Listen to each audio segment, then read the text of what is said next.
Mind wellness clinic, Kadakkal tower, Nedumpainkulam, Kundara. Contact number 7907604850. Grow self എന്ന നമ്മുടെ YouTube channel പരമ്പരയിലേക്ക് എല്ലാവർക്കും ഒരിക്കൽ കൂടി സ്വാഗതം. ഞാൻ തോമസ് സർവീസ്.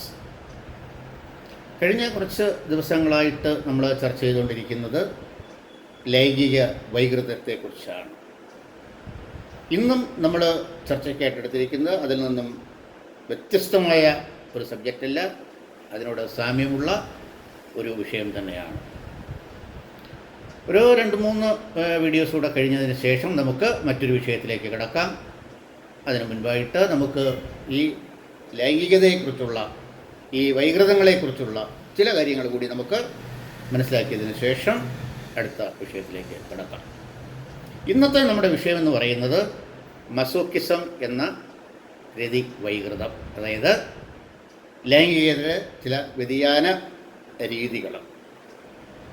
അതായത് കഴിഞ്ഞ വീഡിയോസിൽ നമ്മൾ സാഡിസത്തെക്കുറിച്ച് മനസ്സിലാക്കി. അപ്പോൾ സാഡിസം എന്ന് പറഞ്ഞാൽ പരപീഡനം, മറ്റൊരാളെ പീഡിപ്പിച്ചുകൊണ്ട് ലൈംഗിക സംതൃപ്തി തേടുന്ന, അല്ലെങ്കിൽ അവരുടേതായ വിഷമങ്ങൾ, അവരുടേതായ ആ പീഡനത്തിലൂടെ ലഭിക്കുന്നതായ ആനന്ദം അനുഭവിച്ച് അയാൾ ഒരു രതിമൂർച്ചയിലെത്തുന്ന ഒരു വൈകൃതത്തെക്കുറിച്ചാണ് നമ്മൾ മനസ്സിലാക്കിയത്. എന്നാൽ ഈ മസോക്കിസം എന്ന് പറയുമ്പോൾ സാഡിസത്തിൻ്റെ നേരെ ഓപ്പോസിറ്റാണ്. അതായത് സാഡിസം പുരുഷന്മാരിലാണ് അധികം കാണുന്നതെങ്കിൽ ഈ മസോക്കിസം പുരുഷന്മാരിലും സ്ത്രീകളിലും കാണപ്പെടുന്ന ഒരു രതി വൈകൃതം തന്നെയാണ്. വേദന അനുഭവിക്കുന്നതിലൂടെ രതിമൂർച്ചയും ലൈംഗിക ഉത്തേജനവും നേടുന്നതാണ് മസോക്കിസം.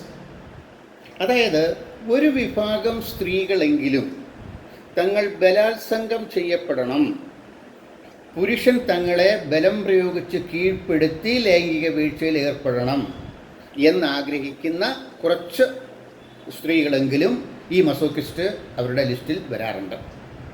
അപ്പോൾ ഈ മസോക്കിസം എന്ന് നമ്മൾ പറയുമ്പോൾ തന്നെ അവർ ഒരു ലൈംഗിക പ്രക്രിയയിൽ ഏർപ്പെടുന്നതിന് മുൻപ് ശാരീരികവും മാനസികവുമായ പീഡനം അനുഭവിക്കാൻ അവർ മാനസികമായിട്ട് ആഗ്രഹിക്കുന്നു എന്നുള്ളതാണ് ഇതിൻ്റെ ഒരു പ്രത്യേകത എന്ന് പറയുന്നത്.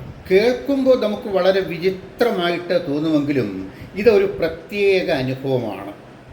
അതായത് ഈ ലൈംഗിക ഉത്തേജനവും രതിമൂർച്ചയും പ്രേമവും സുഖവും വേദനയും മാനസിക വ്യാപാരങ്ങളിൽ കെട്ടുപിണഞ്ഞ് കിടക്കുന്നു എന്നുള്ളതാണ് വസ്തുത. അതിൻ്റെ യാഥാർത്ഥ്യം അതാണ്. അതായത് ലൈംഗിക വീഴ്ചയുടെ പാരമ്യതയിൽ ചിലർ കരയുകയോ, അതായത് പ്രത്യേക ശബ്ദങ്ങൾ പുറപ്പെടുവിക്കുകയോ, അത് ഞരങ്ങുകയോ മൂളുകയോ അങ്ങനെയൊക്കെയുള്ള ചില ശബ്ദവിന്യാസങ്ങൾ ആ അവസ്ഥയിൽ അവർ പുറപ്പെടുവിക്കാറുണ്ട്.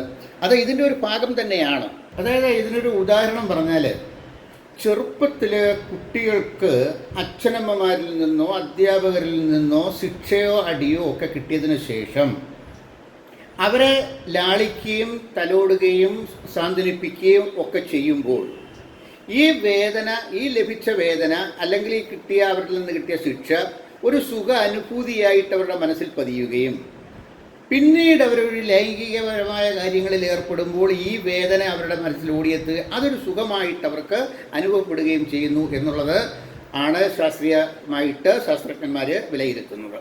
ശാരീരികമായോ മാനസികമായോ തങ്ങൾക്ക് പീഡനം അനിവാര്യമാണെന്നും അത് ലഭിച്ചാൽ മാത്രമേ ലൈംഗിക സംതൃപ്തിയോ ലൈംഗിക വീഴ്ചയിലുള്ള ഒരു ആനന്ദമോ ലഭിക്കുകയുള്ളൂ എന്ന് ശഠിക്കുന്ന സ്ത്രീയും പുരുഷന്മാരുമുണ്ട്. അതായത് അത്തരത്തിലുള്ള പീഡനങ്ങൾക്ക് പുറമേ ഇവർ സ്വയം പീഡിപ്പിക്കുന്ന ആൾക്കാരും ഉണ്ട്. അതായത് സ്വവർഗരതിക്കാരിൽ വഴങ്ങിക്കൊടുക്കുന്ന സ്ത്രീയോ പുരുഷനോ അവരിൽ ഈ മസോക്കിസത്തിൻ്റെ പ്രവണതയുണ്ട് എന്നുള്ളതാണ് ശാസ്ത്രീയപരമായ ഒരു കണ്ടെത്തൽ.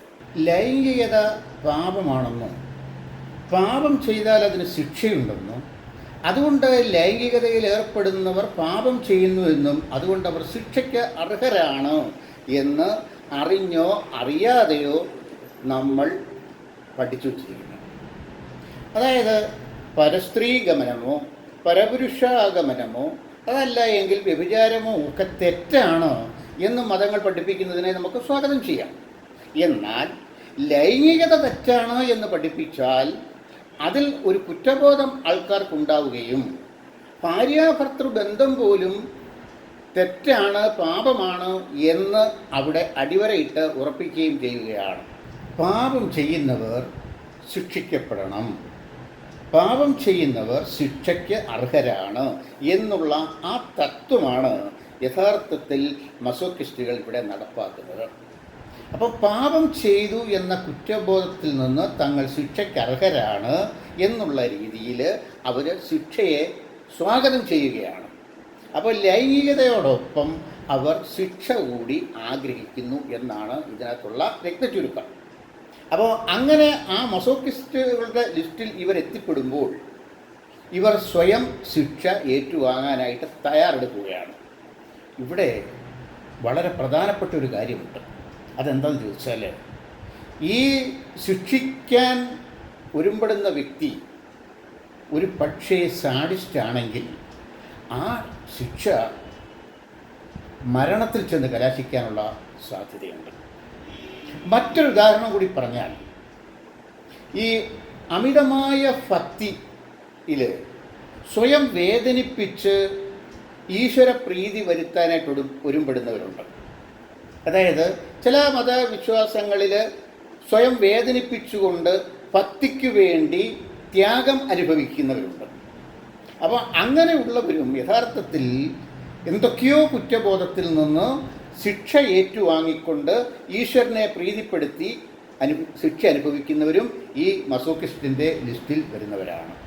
സ്വയം പീഡന വാഞ്ചയെന്നോ പീഡ അനുഭവ വാഞ്ചയെന്നോ ഒക്കെ വിളിക്കുന്ന ഈ മസോക്കിസം എന്ന് പറയുന്ന ലൈംഗിക വ്യതിയാനം, ഇതിൻ്റെ ഉപജ്ഞാതാവ് ലീപോൾഡ് ബി സാക്കർ മസോക്ക് എന്ന ഒരു ഓസ്ട്രിയൻ നോവലിസ്റ്റാണ്.